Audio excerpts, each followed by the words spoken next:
Hey everybody. Today we're going to talk about how to become a content creation wizard. So, as you're getting started in your business and you're figuring out how to lead with value, the first thing that came to my mind is, well, what the heck does that even mean? How do I lead with value? What is valuable? What does that even mean?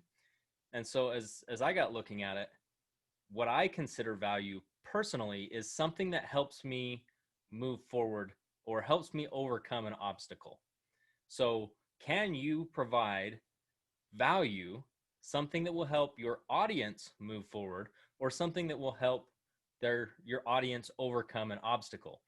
Now, today we're going to talk about four topics on how or where to find the content, which content to repurpose, how to organize it, and then how to actually repurpose that and use the content that you have going on. So let's jump right into it. And this is all about thinking about your audience. How can you best serve them? How can you help them move forward? So the first thing is, where are you going to find content? Well, guess what? Where are you consuming content? You're already consuming tons of content. These are things that you're learning about that are helping you move forward. So, A, think about what things are you struggling with and what solutions have you found to help you overcome those struggles. Okay? What content are you consuming? You might be reading books on a daily basis, reading blogs, reading articles, watching videos to learn how to overcome these challenges. You might be looking to some of the leaders in your organization or even some of the leaders out in the industry. All of these people have content that you consume and you think about what you're learning about, right? So this becomes more of what do you think about what you're learning about instead of what did you learn about, right? What it's not about what you're reading about, it's not what you're viewing, it's what thoughts do you have surrounding that, and how is that going to help you move forward in your business? And you can't be the only one that's having that problem. And so if you can solve that problem for somebody else by paying that forward, that can help your audience as well. Okay, the second thing that we're going to talk about is, which content do you repurpose? Well, the first thing is, well, what stood out to you? This isn't about capturing content or plagiarizing it and regurgitating content. It's about you becoming a reporter. You can create your own content when you have your own ideas, but if you don't have all of your own ideas all the time, you can just simply become a reporter on other content and give your own thoughts and opinions. And everybody can be a reporter. You don't have to create your own content right out of the gate, but everyone can start being a reporter from day one.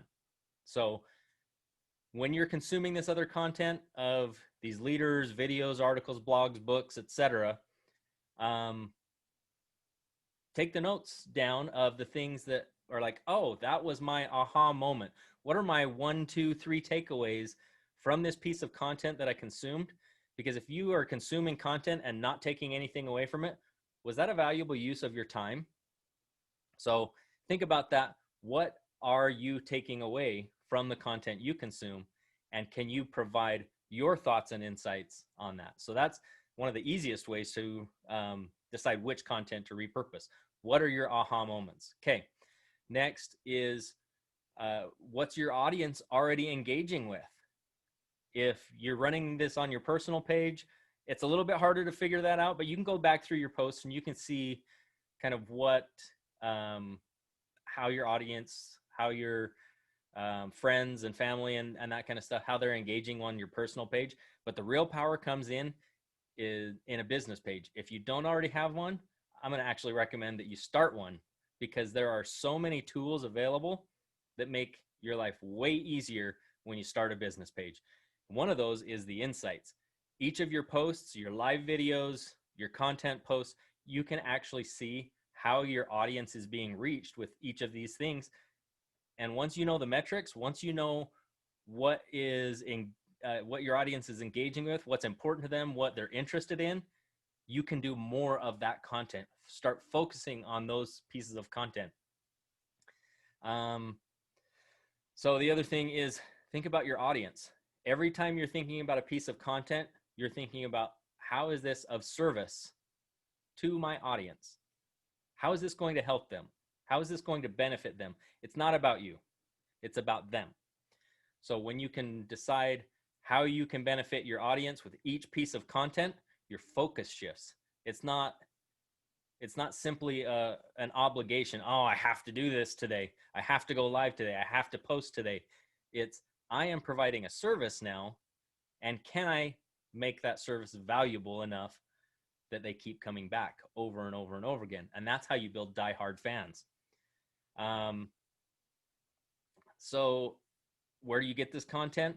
Well, some of it can be other people's content, but guess what? You can repurpose your own content. Decide on what that time frame is. Maybe you had a post from a few months ago or even a year ago. You can actually take that same post and redo it again, because you're getting fresh eyes consistently on this content. And not everybody that was even on your page saw the content to begin with. Not many people are even going to know that it was a repost. But don't just share it again. Take the content and post it as a new post. So a great way, you don't always have to be constantly coming up with new content. Reuse your own content, and that's going to make your life a lot simpler. All right, I'm going to take a quick sip because my throat is dry. And we're back, so hopefully that'll help. All right, so third tip, how do we organize this? You're consuming all this content. What do you do with it? The first thing is, if you don't write it down, you're not going to remember it. So that seems so simple, but you have to write it down. Now, for me, I love to take notes in Google Docs. I have a content folder where I just take notes, and each one is its own piece of content. And I put my own thoughts along with the notes as I'm going through it.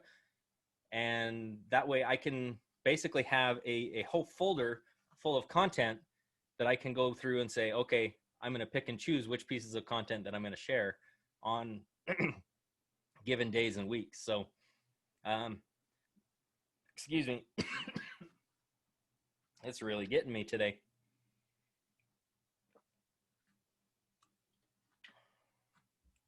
All right. Hopefully that'll calm my throat down a little bit. Where was I? Okay. So as you're deciding on your content, don't just do a shotgun approach and try and do every piece of content. Really focus in on 3 or 4 pieces of main topics of content that your audience is going to resonate with. And then make sure that each of your posts, each of your lives, each of your pieces of content that you produce and put on your page, that those are congruent with what resonates with your audience in those 3 to 4 main topics. And it's really nice when you can actually bring up like a production calendar. That's one of the things that I call it for when we, my friend Ryan and I, when we do our podcast, we have a production calendar so that we know what the content is going to look like for weeks and months out down the road. For you personally, I like this page, I call it a content calendar. So what content are you going to produce on what days? And it's really easy to sit down, at the end of the month and plan out the whole next month and decide what that content is going to be in a content calendar. And now you don't even have to think about it. You've been learning, you've got this whole bunch of content that you can produce, and then you decide when you're going to do it. And then you just have to show up and do it. So it makes it really consistent. It's going to help you become a pro at it. And so you won't feel like you're constantly fighting, oh, what am I going to talk about today? You already know way ahead of time. And that even gives you a chance to think about it and get some additional thoughts so that it's becoming authentic to who you are, who your brand or what your brand voice is, and you can really own it and it will be you. And you know what? Let's be real. That's part of it's going to be a hot mess. Like my throat was dry today. It's a hot mess, but I own it, and you should own it too. Just be you, be authentic, own it, and move forward. So another very handy thing is when you take the notes, put a date on it so you know when you took it. And also when you use the content, put another date on it so that you know, back to that, hey, you're going to repurpose your own content. You know when you used it last, so you know when you can use it again. Maybe you want to put it a month out, or a month limit, or 2 or 3 months. Maybe once a quarter you can repurpose the same content.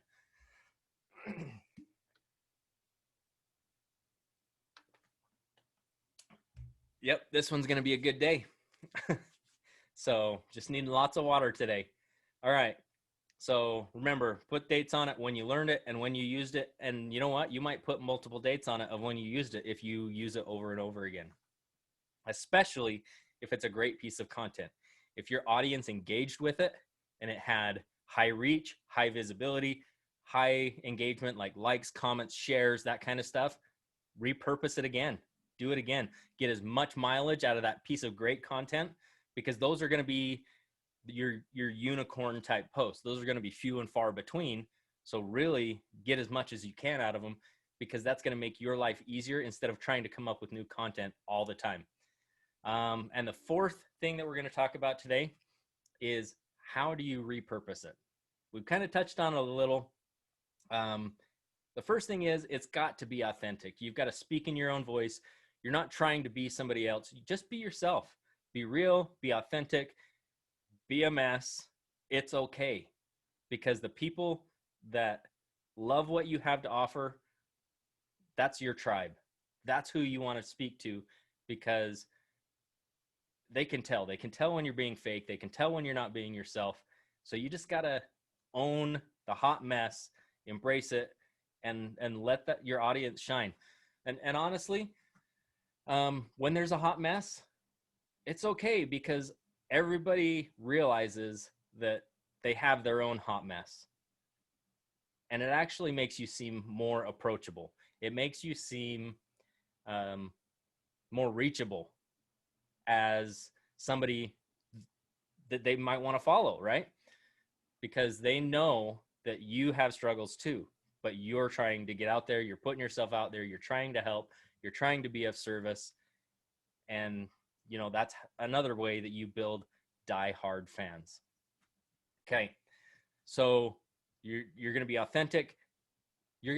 As you're consuming the content, you're not going to just hijack the whole thing. You're not regurgitating content. You're taking bullet points of your aha moments, speaking in your own voice, and then give your own thoughts around it. Just like what I talked about being a reporter, you are going to give your own thoughts and opinions.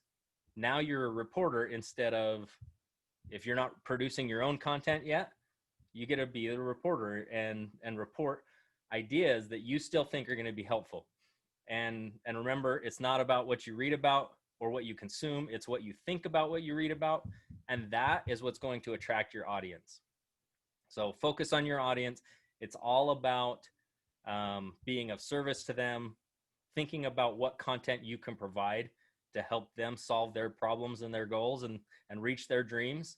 And when you focus on that, that's when you build a great following. So if you got value out of today, put #value below. And here's something that I'm going to offer today. If you want to jump on a Zoom call with me, we'll get you on my calendar. Let's have a talk and figure out how to help you move forward and get the results that you're looking for. So if you would like to jump on a video call with me, go ahead, drop Zoom below, and I will reach out to you with more details on that, and we can get something set up and have a conversation face to face through camera. I guess it's not face to face, but as close as we're going to get right now. So go ahead, drop Zoom below, and I'll reach out to you with those details. And have a great night, everybody.